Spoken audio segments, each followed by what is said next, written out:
C'est à la suite. Donc, chapitre 20, c'est la page 50, oui, c'est ça. Pérégraphe.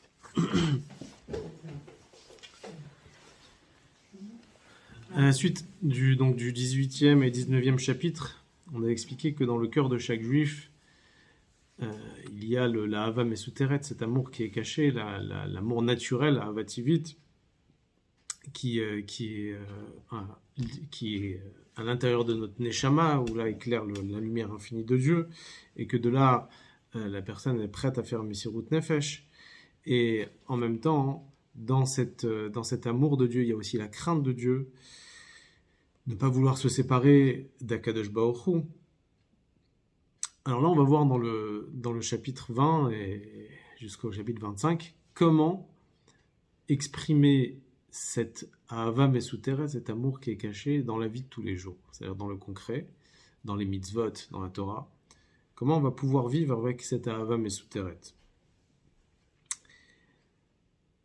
Et ça va nous expliquer ce qu'il disait au début du 18e chapitre, où c'est écrit dans le verset « Kikarov elecha davar me'od, beficha uvilvavcha la'asoto » qui est le verset, le passouk, sur lequel tous les 53 chapitres de l'Ikouté Amarim, donc le premier livre du Tanya, l'Ikouté Amarim, est basé sur ce verset-là. « Kikarov elecha davar » que la chose elle est proche de toi, dans ta bouche, dans ton cœur, dans ta pensée, pour pouvoir réaliser, et on a posé la question, comment cette chose-là est aussi proche de nous. Donc, vous expliquez qu'en réalité, c'est quelque chose qu'on possède en nous. C'est la Hava Mesuteret, c'est l'amour qui est caché qu'on a envers Akadosh Baruch Hu, qui est en même temps cette crainte naturelle. Ouais.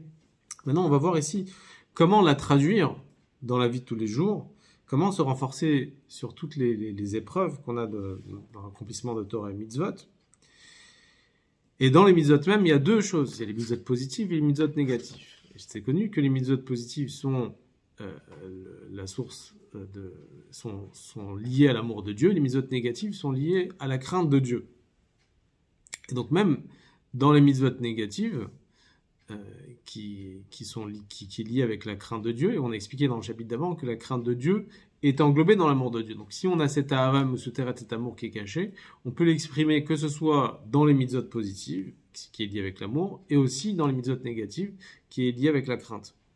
Et grâce à cela, on va pouvoir surmonter toutes les difficultés par rapport à Torah et mitzvot. Alors là, dans le chapitre 20, il va expliquer que l'amour et la crainte est lié avec la mitzvah de l'unité d'Hachem, Achdut Hachem, qui est le premier commandement des 10 commandements, Anochi Hashem Elokecha, je suis Hashem ton Dieu, qui est la mitzvah de croire en l'unité d'Hachem, que Hachem il est un. Donc on va expliquer déjà c'est quoi la notion de l'unité d'Hachem. Et une fois qu'on vit avec cette Ahava Mesuteret qu'on a en nous, cet amour qui est caché, qui est l'expression en réalité de l'unité d'Hachem, on va comprendre aussi que les mitzvot négatives sont liées aussi avec cela, parce que à partir du moment où je transgresse une mitzvah, je me détache de l'unité d'Hachem. Donc tout est lié avec la Achdut Hachem, avec l'unité d'Hachem. Alors je commence dans les mots. Vinemudadzot la kol. Cette chose est connue pour tout le monde. Donc tout le monde peut savoir, peut comprendre, peut réfléchir que toutes les mitzvot de la Torah ne sont pas séparés, et qu'en réalité ils sont tous liés avec une seule chose, qui est Achdut Hachem, l'unité d'Hachem, même les mitzvot négatives. Et donc c'est pour ça que Karov Elecha, c'est proche de nous. Ki mitzvat vazarat avodazara. Car l'ordre de la mitzvah positive de Anochi Hashem Elokecha, je suis Hashem ton Dieu, qui est la émouna en Dieu, la foi en Dieu, et Azarat avodazara, l'interdiction de faire de l'idolâtrie, c'est de ne pas avoir d'autres dieux, en réalité ce ne sont pas deux ordres différents, détaillés, Mais c'est dans le même ordre. Il y a le côté positif et le côté négatif. Il y a la émouna en Dieu et il y a l'autre côté, ne pas nier dans l'unité de Dieu. Et ça, c'est l'interdit, donc l'interdit de la avoda zara.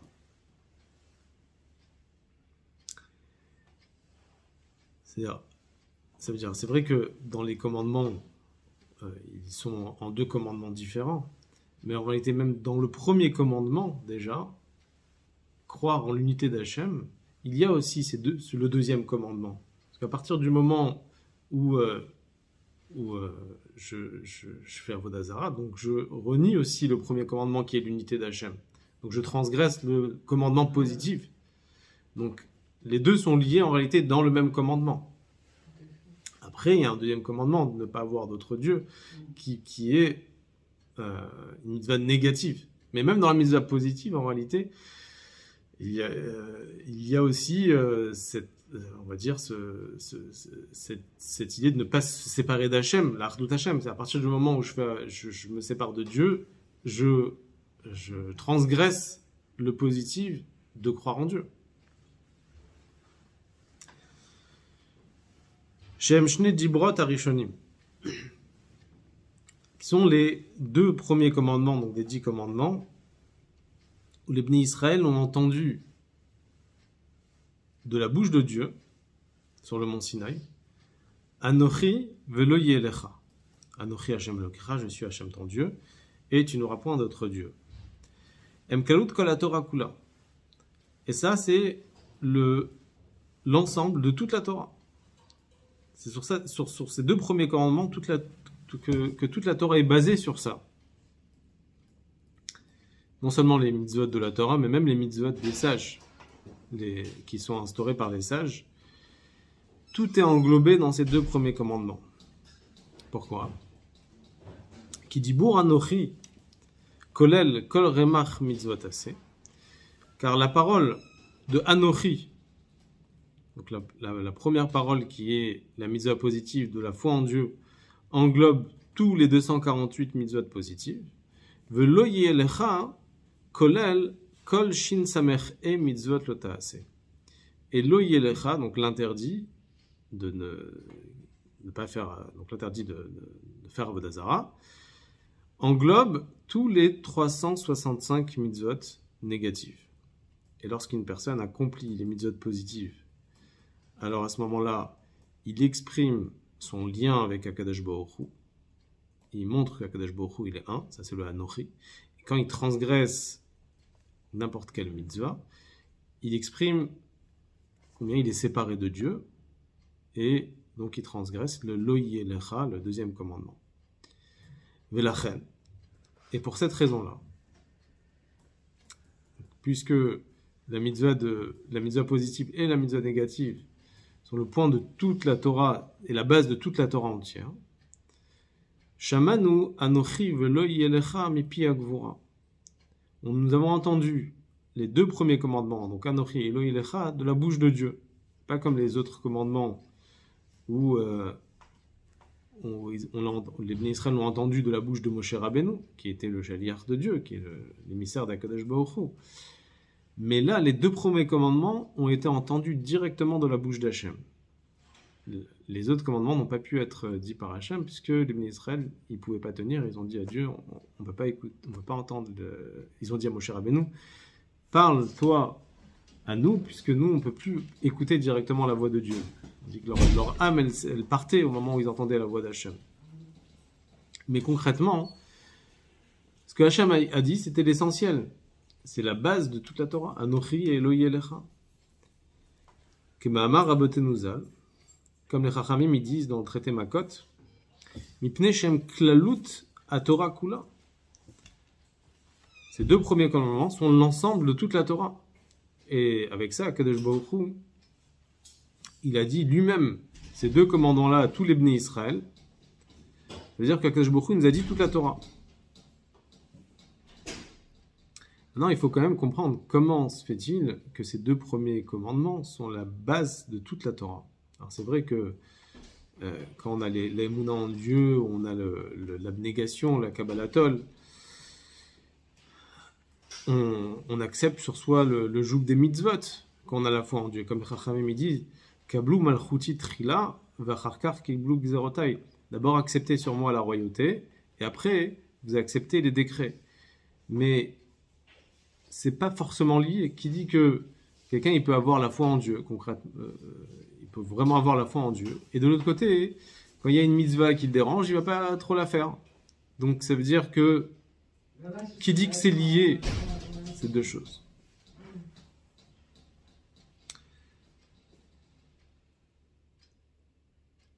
Alors,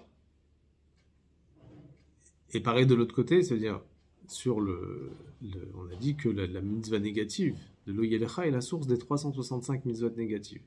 Qui dit que si je vais transgresser une des 613 mitzvot, je transgresse aussi sur le négatif de ne pas avoir d'autre Dieu. À partir du moment où je ne fais pas Avodah Zarah, je ne fais pas Avodah Zarah, mais qui dit que quand je vais faire une Avera, n'importe quelle Avera que je vais faire, c'est comme si que je vais faire Avodah Zarah, je vais faire de l'idolâtrie. Alors pour ça, il va d'abord expliquer dans le chapitre 20 et 21 qu'est-ce que ça veut dire la foi en Dieu. Et dans le chapitre 22, il va expliquer qu'est-ce que ça veut dire Avodah Zarah. Et après ça, on va comprendre comment une mitzvah veut dire s'attacher à Kadosh Baruch Hu complètement. Et ça, on va voir dans le chapitre 23. Et que toutes les avérotes, n'importe quelle avéra que je vais faire, c'est une séparation de Dieu. Et donc, c'est comme si réellement que je fais Avodah Zarah. Et ça, on va le voir dans le chapitre 24. Et là, après, on pourra comprendre comment, par la Hava Mesuteret, l'amour caché, qu'un juif il dévoile, il va pouvoir tenir contre tout ce qui pourrait l'empêcher d'accomplir une des 613 mitzvot de la Torah. Et on va comprendre pourquoi c'est Karov et Lecha d'avoir Meod. Vraiment, la chose, elle est proche de nous. Donc ça, on va voir dans le chapitre 25. Donc là, on va voir d'abord dans notre chapitre 20 et 21, on va voir déjà la notion de la Emouna en Dieu et la Avodah Zarah. Ulvaer etev inyan ze. Donc on va bien expliquer cela. Tzarich laskir trila biktsara. On va d'abord expliquer de façon abrégée, parce que en réalité la Emouna en Dieu est rapportée de façon beaucoup plus large dans le Sha'ar HaYichud VaEmuna, dans le deuxième livre du Tanya, Sha'ar HaYichud VaEmuna, où là il parle réellement qu'est-ce que ça veut dire Achdut Hashem, l'unité d'Hashem, etc. Mais là il va expliquer Biktsara, parce qu'il veut répondre à la question, donc il va expliquer rapidement ce que ça veut dire pour pouvoir comprendre le pasuk qui Karov Elecha Davar Meod. Il va nous expliquer c'est quoi l'unité d'Hashem.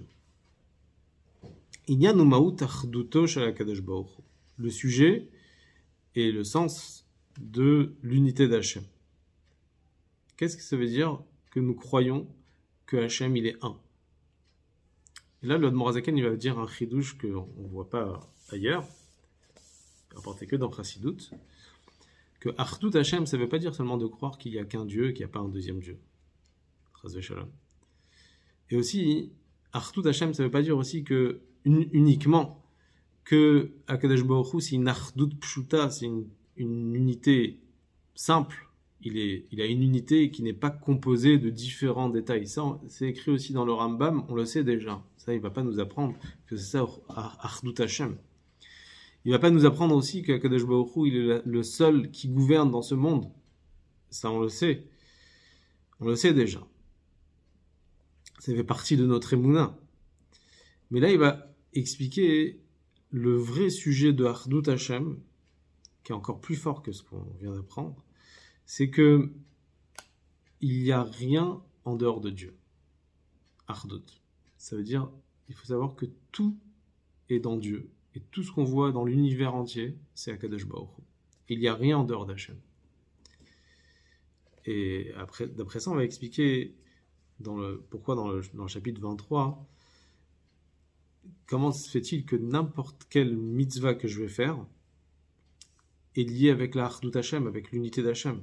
Parce qu'à partir du moment où je vais faire une mitzvah, je révèle la volonté d'Hashem que par rapport à nous, elle est cachée, et là, elle se révèle par rapport à cette mitzvah, et là, on révèle le émet de Dieu, qu'il n'y a rien en dehors d'Akadosh Baruch Hu, Enod Milvado.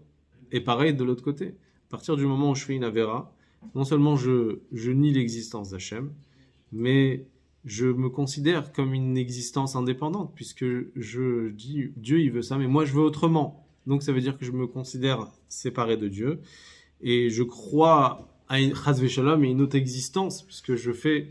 Donc c'est c'est lié comme à la Vodazara. Donc ça on expliquera dans le chapitre 24. Chez Nikra Yachid. Donc ça c'est l'idée donc de Achdut Hashem. Yachid, ça veut dire quoi Yachid? Ça veut pas dire Echad. Echad ça veut dire Dieu il est un. Yachid ça veut dire unique. Voilà. Ça veut dire que quand je dis un, ça veut dire c'est possible qu'il y ait un deuxième. C'est un, le premier dans l'hierarchie, et je peux dire qu'il y a un deuxième ou un troisième. Mais quand je dis unique, ça veut dire que il n'y a rien d'autre en dehors de lui. Il n'y a rien. C'est l'unité complète. Donc ça, c'est Yachid. Et deuxièmement, encore plus que ça, ou Miyuchad. Miyuchad, ça veut dire il est particulier. C'est-à-dire quand je dis, par exemple, je peux dire j'ai un fils unique. Mon fils, il est unique. Et ça veut dire que j'ai un seul fils. Mais quand je dis il est particulier, c'est encore plus, parce qu'il peut avoir plusieurs fils uniques de plusieurs personnes. Mais quand je dis il est particulier, ça veut dire qu'il n'y a pas comme lui.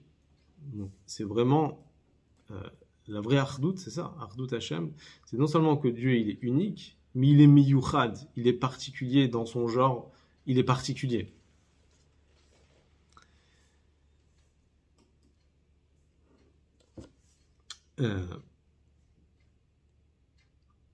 V'chol ma'aminim shehu levado.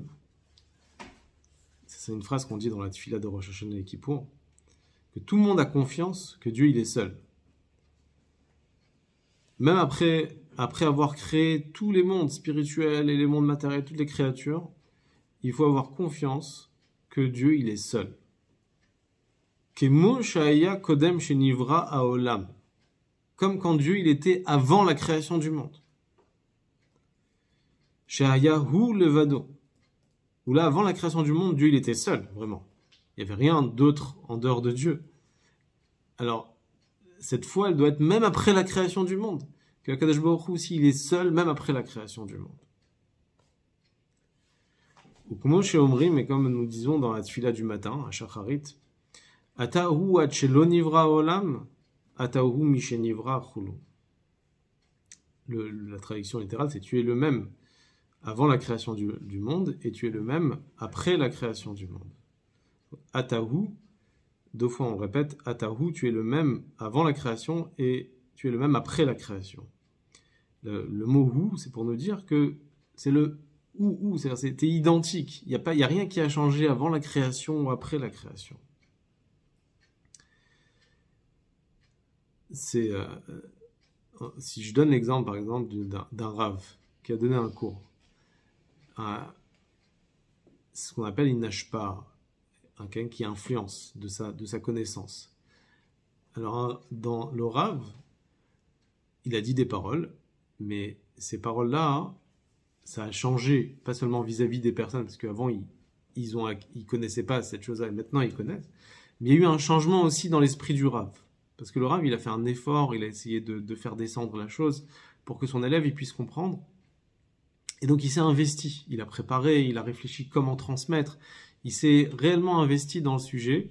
Et donc, le Rav n'est plus le même avant son cours ou après son cours. Parce que même après son cours, il réfléchit, et il est préoccupé encore à savoir si les gens ils ont bien compris. Il y a un travail qui se fait à l'intérieur de lui, il y a un changement qui se fait. Kadosh Baruch Hu, quand il a créé le monde, il a créé, il n'y a pas eu d'effet sur Dieu. Il n'y a pas eu de changement chez Kadosh Baruch Hu, avec tout ce monde qui a été créé. Et d'ailleurs, si on voit le mot, le mot c'est Atahu achelo nivra haolam, tu es le même avant que le monde soit créé. Il n'a pas dit Le verset ne dit pas « tu es le même avant que tu crées le monde », chez Barata le Haolam, mais avant que le monde soit créé. Il y a une autre version qui est dans d'autres Sidurim, enfin c'est des anciennes versions, qui dit comme ça, tu es le même avant que tu crées le monde, et tu es le même après que tu aies créé le monde. Et nous, enfin dans les Sidurim du Admor HaZaken, et dans la majeure partie des Sidurim, on dit avant que le monde soit créé. Parce que quelle est la différence entre que tu aies créé le monde et que le monde soit créé? C'est quand tu dis que tu crées, c'est-à-dire que Dieu il fait un effort pour créer. Tu as créé, tu as fait quelque chose comme un artisan qui va faire un bel ustensile, il va s'investir pour le faire. Donc il va faire quand même un effort, il y aura un changement chez lui. Mais là, quand je dis Nivra, ça veut dire que c'est une création automatique. On dit que quand Dieu il a créé le monde, il a qui Utsiva Benivra, Dieu il a donné un ordre et le monde il s'est créé. C'est-à-dire que ça s'est créé tout seul. C'est-à-dire qu'il n'y a pas eu de Dieu il s'est pas investi dans les détails, etc. Pour lui, c'était comme une création automatique. La parole a créé directement le monde. Et donc c'est pour ça que nous on tient cette version-là dans le Sidour, Ataou, Achelo Nivra Haolam, et pas Barata Haolam. Nivra, que le monde a été créé automatique. Et alors concrètement, pourquoi? C'est une question qui se pose aussi. Comment se fait-il qu'on avait cette version avant? Que Dieu, on dit Barata Haolam. Alors, c'est une grande discussion. Il faut savoir que chaque mot dans la tefila est très précis. Et il disait qu'à l'époque, on disait comme ça. Atao Achilo Barata Olam. Tu es le même avant que tu aies créé le monde et tu es le même après que tu aies créé le monde. Il dit pourquoi? Parce qu'avant, on l'a mis comme ça, on a mis le texte comme ça pour ne pas que les gens y pensent que Chaz Shalom, il y a quelqu'un d'autre qui aurait créé le monde. Voilà. Parce que tu es le même avant que le monde soit créé. Peut-être que le monde a été créé par quelqu'un d'autre et que toi, tu n'as pas changé. Et alors, c'est pour ça qu'avant, on avait cette version-là. Alors, pourquoi on n'a pas gardé maintenant aussi cette version? Et le Rabbi dit qu'à notre époque, la Emouna chez les Bnei Israël s'est tellement renforcée que pour nous, c'est quelque chose d'évident que ça peut être que Dieu qui a créé le monde. Donc, on ne se pose même plus la question. Mais la question, c'est est-ce que Dieu il a changé ou pas? Ouais, Dieu dit Akadosh Baruch Hu, il n'a pas changé.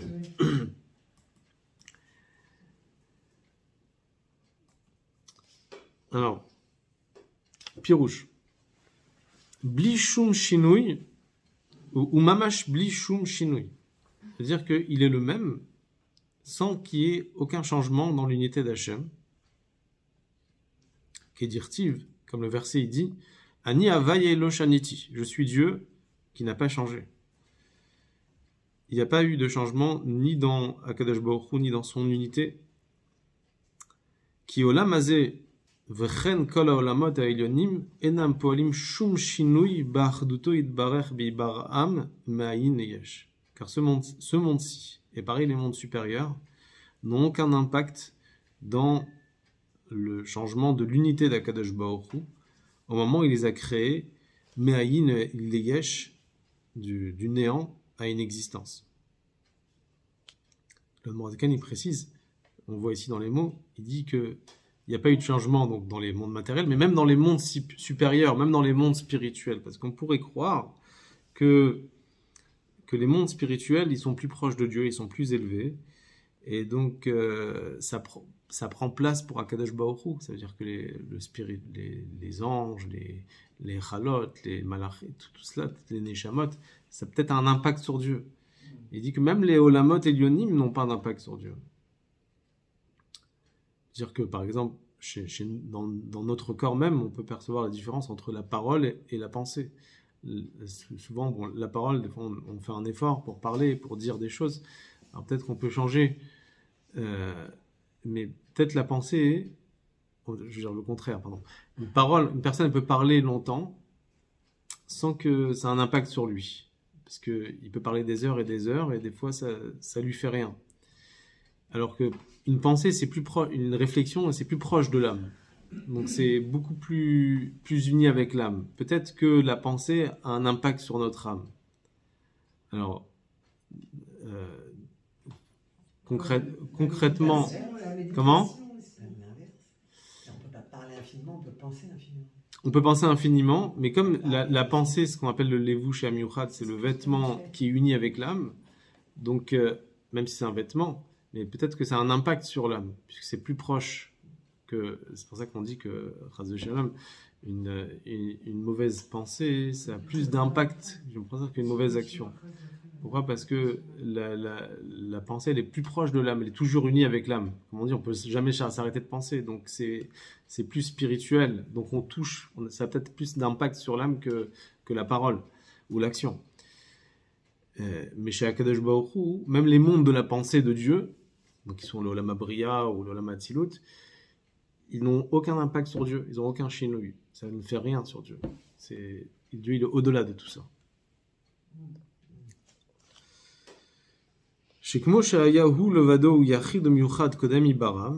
De la même façon que Dieu, il était unique et particulier avant de les créer, car ou levado yachid miuchad achar sheberam.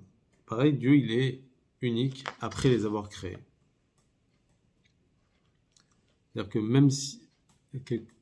Parce que c'est intéressant, je vais rentrer dans les détails. Le Tanya, il emploie le mot créer. Pas ils se sont créés, mais Ibaram, une fois qu'il les a créés. Parce que, en réalité, dans Chassidut, il y a un niveau chez Dieu qui crée automatiquement. C'est le niveau de Sovev Kol Almin, c'est la lumière de Dieu qui est au-delà de tous les mondes. Il y a une création, on dit Kiru Tsiva Venibrao, Dieu il a donné un ordre et les choses se sont créées. Mais il y a un niveau chez Dieu, qui est le Or Amemal Kol Almin, la lumière qui remplit les mondes, que réellement elle s'habille pour la création. Là, on peut dire qu'il y a on pourrait dire qu'il y a un effort pour Dieu de s'habiller, de se contracter. Il dit même ça, même par rapport à ce niveau-là, ça n'a pas d'impact chez Dieu. C'est au-delà.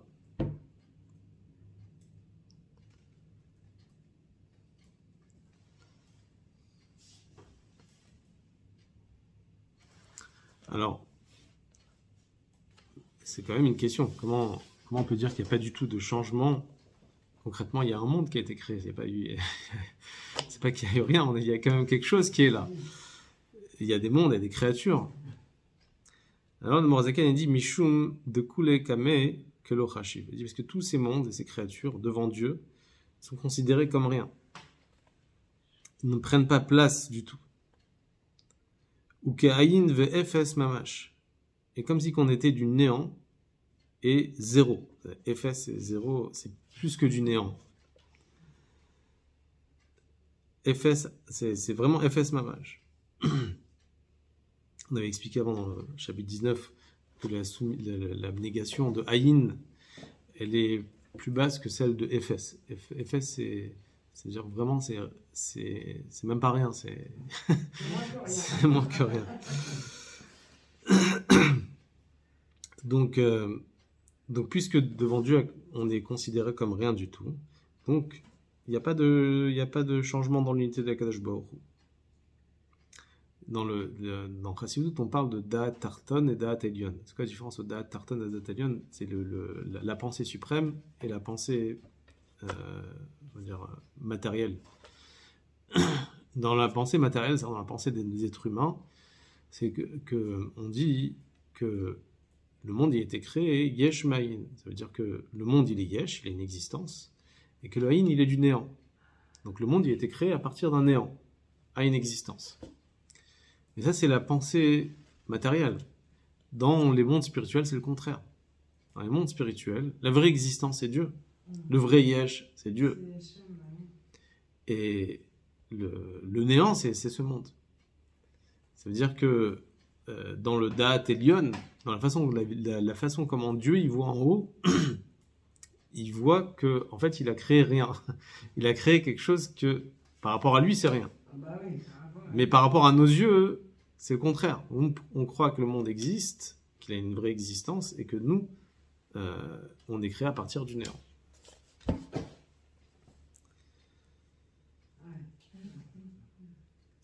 Alors, et d'ailleurs aussi, on dit dans la Tfila, on dit, dans la Mida, on dit Modim anachnulach, cette phrase. Maudit Manarnulach, nous sommes reconnaissants envers toi que Sheata ou Hashem Lokenu, que tu es notre Dieu, que tu as créé les mondes, etc. Pourquoi on emploie cette phrase Maudit Manarnulach, nous sommes reconnaissants en toi. En général, quand on dit je reconnais, ça veut dire que je suis pas d'accord, mais je reconnais. Je suis pas d'accord avec toi, mais là, je suis d'accord. Donc, ça veut dire que il y a une autre vision des choses, et que malgré tout, je suis d'accord avec ta vision. Et c'est ce qu'on dit. Il y a le Da'at Elyon, la vision, comment Dieu il voit les choses, et comment nous on voit les choses. Comment nous on perçoit les choses, on voit que nous on existe et on vient du néant. Mais comment Dieu il perçoit les choses de façon différente. Maudit Manarnulach, nous sommes d'accord avec toi, qu'en vrai la vraie existence, c'est l'existence spirituelle. Et que le monde il est néant par rapport à l'existence spirituelle. Donc nous sommes d'accord, Maudit Manarnulach, Sheata ou Hashem Elkenu, que Hashem tu es. On est d'accord avec ta perception des choses. Et là, le Admorazaken, il va expliquer donc dans ces deux chapitres pourquoi ces mondes sont considérés comme rien vis-à-vis d'Akadosh Baruch Hu.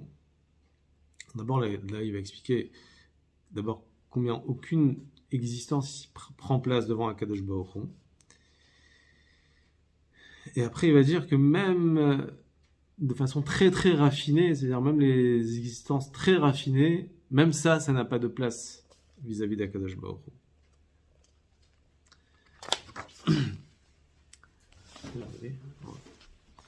Est-ce qu'il y a des questions? Je termine juste la phrase. Dit ki tavut aolamot elyonim vetartonim ma'in yesh vechayutam vekiyumam amekaimam shelo yachzeru liot ain ve'efes keshaya. Car la création des mondes spirituels et matériels qui ont été créés ma'in yesh du néant à une existence,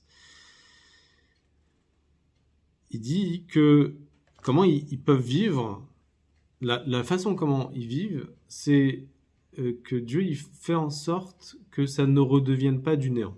C'est-à-dire que comment le monde il est créé, à la base, il est créé d'une façon où Akadosh Baruch Hu, constamment, il est en train de faire que le monde existe. Que si Dieu il retire une seconde sa parole de ce monde, la parole des 10 paroles de la création du monde, si une seconde Dieu il a arrêté sa parole, le monde il redevient néant. Ça veut dire que tout le système de la création du monde, c'est que Dieu, il est en train de maintenir le monde en réalité. C'est pas quelque chose qu'il a créé que ça tire. Comment? Ça veut dire que le monde il est rien et il fait en sorte qu'il existe. Ça veut dire que voilà. Et c'est pour ça que ça n'a pas une vraie existence. Voilà. Après on continuera si tu veux la semaine prochaine.